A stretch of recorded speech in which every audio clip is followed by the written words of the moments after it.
It's just days to go until the UK leaves the EU on the 31st of January, and Prime Minister Boris Johnson has said the UK has crossed the Brexit finish line. This as legislation around the withdrawal deal passed through Parliament this week.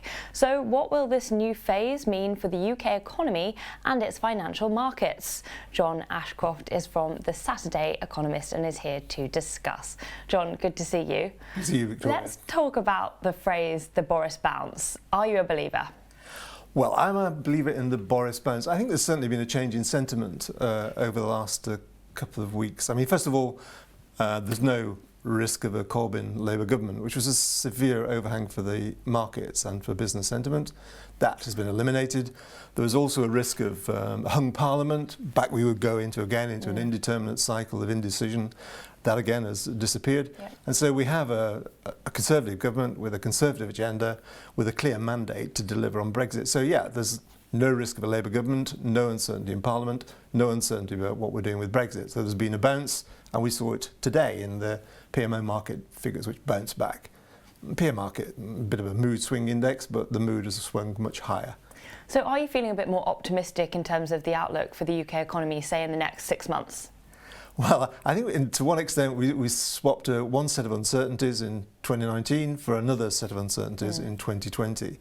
So although we will technically be leaving the EU at the end of the month, there's still a lot of work to be done to understand just what happens next. So I think that, yeah, there's an element of greater positivity, which the CBI are expressing, but a lot of work is yet to be done. Okay, so what about the pound? What's your outlook there?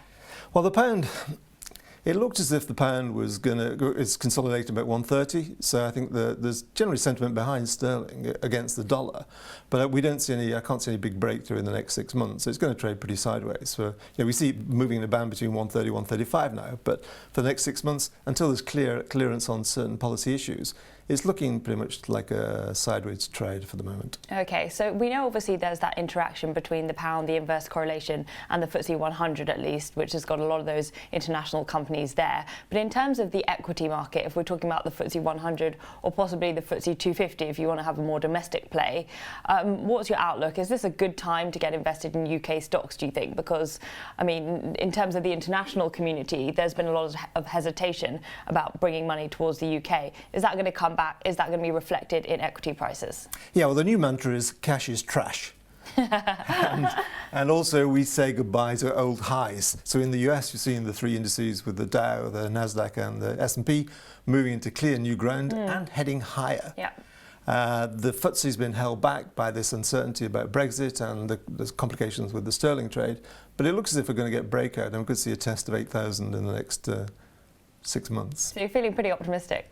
Optimistic, yeah, in general about the economy. We still have to see the shape of what the government is doing. It feels like there's a government, it was in waiting, now it's a government in learning. That we're looking for them to understand what exactly their roles are. We had the nonsense over the weekend about Sajid Javid, the Chancellor's interview with the FT, talking about no alignment with the EU, which quite frankly is nonsense. And he's been backtracking on that today. We have to have realignment on regulation for common product standards in Europe.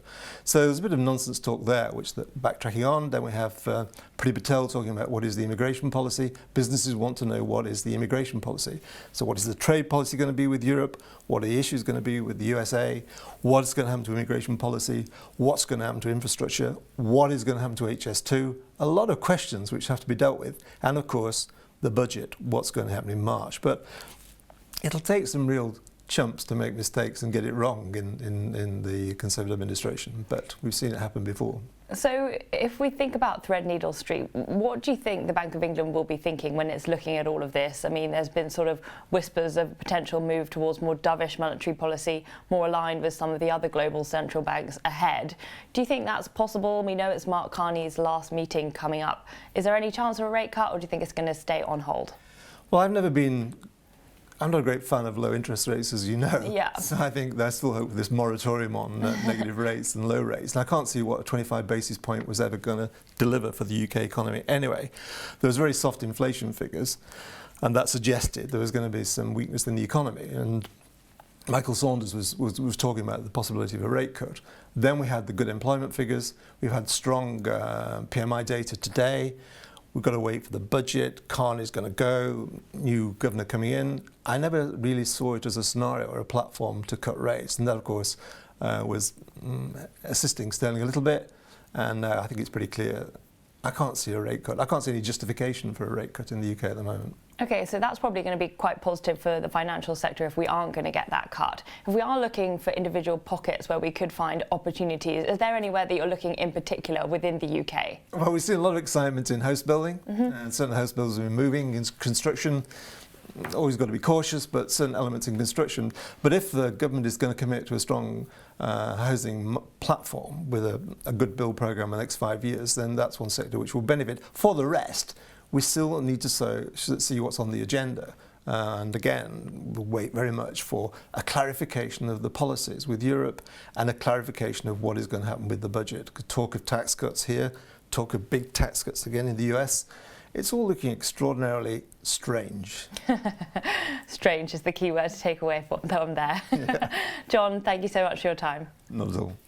That was John Ashcroft from the Saturday Economist. I'm Victoria Scholar, and thanks for watching IGTV.